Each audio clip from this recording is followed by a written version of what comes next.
सारा दिन यही घर में पड़े रहते हो? बाहर जाओ, कुछ कमा कर लाओ। बंटी को देखो, सारा सारा दिन काम करता है और बबली को बहुत अच्छे अच्छे तोहफे भी लाकर देता है, और तुम हो कि हिलने को राजी नहीं हो। क्या तुम हमेशा मेरे पीछे पड़ी रहती हो? वो समय भूल गई हो जब इतना काम किया करता था मैं? अब थोड़ा सुकून लेने दो मुझे और जाके काम करो। तुम सुकून करते रहोगे तो हम खाएंगे कहाँ से? जग्गू की फीस भी देनी है, वो कहाँ से देंगे भला हम? वो तो ठीक है, लेकिन तुम्हें तो पता है कि मुझसे कोई भी काम नहीं होता, और कठिन काम वो तो बिल्कुल भी नहीं। कोई ऐसा काम बताओ जिसमें मुझे ज्यादा मेहनत भी नहीं करनी पड़े और पैसे भी आते रहें। हाँ ना, एक काम है। मैंने सुना है कि सेठ तोताराम ने पिज्जा शॉप खोली है और वो अपनी दुकान के लिए कोई पिज्जा डिलीवरी पक्षी रख रहा है। अगर तुम भी सेठ तोताराम से बात कर लो तो वो तुम्हें भी रख लेगा। काम तो बहुत आसान है टुनटुनी, ऊपर से वहाँ भोजन भी मुफ्त में खा लिया करूँगा। हाँ ना, ऊपर से पक्षी तुम्हें टिप भी दिया करेंगे। और क्या चाहिए तुम्हें भला? पिज्जा को सोचकर तो कालू के मुंह में पानी आ जाता है। अच्छा, मैं भी जाता हूँ और सेठ तोताराम से जाकर बात करता हूँ कि वो मुझे भी अपने पास काम पर रख ले। कालू कौवा वहाँ से उड़कर सेठ तोताराम की पिज्जा की नई दुकान पर आ जाता है, जो आज ही खुली थी। और सेठ तोताराम पिज्जा डिलीवर करने के लिए कोई पक्षी ढूंढ रहा था। कालू भी सेठ के पास पहुँच जाता है। अरे नमस्ते सेठ जी, मैंने सुना है कि आपको डिलीवरी वाला पक्षी चाहिए, मैं इसलिए आया हूँ। आप कृपया करके मुझे भी अपनी शॉप पर रख लें। आपको तो पता है कि बहुत फुर्तीला हूँ मैं, मिनटों में पिज्जा डिलीवर करके आ जाया करूँगा। अरे अरे, आओ कालू आओ। हाँ, सही कह रहे हो, मुझे डिलीवरी करने वाले पक्षी की तो जरूरत है। मेरे ज्यादा ग्राहक दूसरे जंगल के हैं और वहाँ पिज्जा डिलीवर करने के लिए मुझे डिलीवरी बर्ड की भी जरूरत है। सेठ जी, बस मुझे काम पर रख लें आप, मैं कहीं भी पिज्जा दे आऊँगा। और मैं तो उड़ते उड़ते थकता भी नहीं हूँ, बहुत ईमानदारी से काम करूँगा अपना। ठीक है कालू, आज से ही काम शुरू कर दो तुम। हर डिलीवरी के 10 गंदम के दाने मिलेंगे, जितने ज्यादा ऑर्डर उतने ज्यादा। लेकिन याद रखना, कोई चालाकी ना करना, वरना उसी दिन काम से निकाल दूंगा। अरे नहीं नहीं सेठ जी, आपको कोई शिकायत नहीं मिलेगी मेरी। कालू कौवा काम शुरू कर देता है। कालू सुबह ही काम पर पहुंच जाया करता था और पूरा दिन सब पक्षियों के घरों में जा जाकर उनको पिज्जा डिलीवर करता था। कुछ दिन तो कालू ने बहुत ईमानदारी से काम किया, लेकिन फिर आहिस्ता आहिस्ता उसके अंदर का असली कौवा बाहर आने लगा। अब वो जिसको डिलीवरी देने जाता था, रास्ते में उस ऑर्डर में से वो चीजें निकाल कर खा लेता था और बाद में मुकर जाता था कि उसने तो कुछ भी नहीं खाया। सेठ तोताराम ने उसे 1-2 बार समझाने की कोशिश भी की, लेकिन वो बाज नहीं आ रहा था। बबली दीदी, कुछ पता चला कि सेठ तोताराम ने पिज्जा शॉप खोली है। क्यों ना आज हम सब मिलकर पिज्जा मंगवाएं और मजे से खाएं। हाँ लाडो बहन, मेरा भी बहुत पिज्जा खाने का मन है। ऐसा करो, एक पिज्जा मंगवा लो, हम सब मिलकर खाएंगे। लाडो, उनको बोलना जरा एक्स्ट्रा चीज वाला लार्ज पिज्जा दे। मुझे पिज्जा में चीज बहुत ज्यादा पसंद है। So yummy. रुको रुको, फिर मैं अभी कॉल करती हूँ, फिर उनका डिलीवरी बर्ड हमें पिज्जा दे जाएगा। लाडो चिड़िया सेठ तोताराम की शॉप पर कॉल करके पिज्जा का ऑर्डर दे देती है। बबली और लाडो चिड़िया का पिज्जा भी कालू ही देने आना था।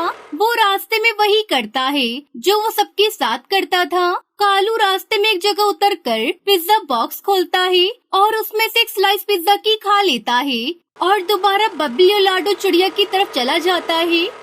लो जी, आ गया आप सबका गर्मा गर्म पिज्जा। अब जल्दी से मुझे मेरे पैसे दो और टिप भी दो, ताकि मैं जल्दी से यहाँ से चला जाऊँ। मुझे और जगह पर भी पिज्जा डिलीवर करने जाना है। अरे कालू, इतनी भी क्या जल्दी है?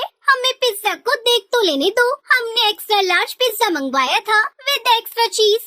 वो जैसे ही पिज्जा बॉक्स खोलते हैं तो वो देखते हैं कि उसमें से एक पिज्जा का स्लाइस तो गायब था। ये क्या कालू, इसका एक स्लाइस तो है ही नहीं। ये जरूर तुमने खाया होगा। मुझे पक्का विश्वास है तुम ही ऐसी हरकतें करते हो। देखिए ना बबली दीदी। नहीं, मैंने तो नहीं खाया, मैं तो सीधा यहीं लेकर आया हूँ। मैं तो कहीं रास्ते में रुका भी नहीं हूँ। मुझ पर इल्जाम मत लगाओ और पैसे निकालो मेरे। लेकिन कालू भाई, और किसने खाया होगा फिर हमारा पिज्जा? आपने वहाँ से देखकर लाना था ना। बबली, मुझे ज्यादा बातें मत सुनाओ, मुझे मेरे पैसे दो, क्योंकि टिप देने वाली तो तुम लोगों की शक्ल ही नहीं है। मुझे बस पैसा दो पिज्जा के। मैंने और भी जगह जाना है पिज्जा डिलीवर करने के लिए। तुम सबकी फिजूल बातें सुनने का समय नहीं है मेरे पास। हम तुम्हारे सेठ को तुम्हारी शिकायत लगाएंगे, देखना तुम, फिर पता चलेगा तुम्हें। एक तो तुम मुझे जहर लगती हो मोटी कबूतरी, और तुमने जिसे भी शिकायत लगानी है ना, जाओ लगाओ, नहीं डरता किसी से। बबली कालू को पिज्जा के पैसे दे देती है और वो वहाँ से चला जाता है। अब तो कालू ने आदत ही बना ली थी, वो हर ऑर्डर में से कुछ न कुछ निकाल कर खा लेता था और फिर मानता भी नहीं था। अब तो सारे ही पक्षी उससे बहुत तंग थे। सेठ तोताराम भी कालू को जॉब से निकालने की सोच रहा था। और फिर एक दिन चीलों ने जंगल में बहुत बड़ी पार्टी रखी, जिसमें काफी ज्यादा चीलें आई हुई थी। चीलों ने मिलकर सेठ तोताराम को बहुत सारे पिज्जा के ऑर्डर दिए थे। ये ऑर्डर लेकर भी कालू को जाना था। वो बहुत ज्यादा खुश था, क्योंकि वो जानता था कि अब वो ज्यादा भोजन चोरी कर सकेगा। कालू सारे पिज्जा लेकर चीलों की तरफ चला जाता है और एक वीरान जगह देखकर वहीं रुक जाता है।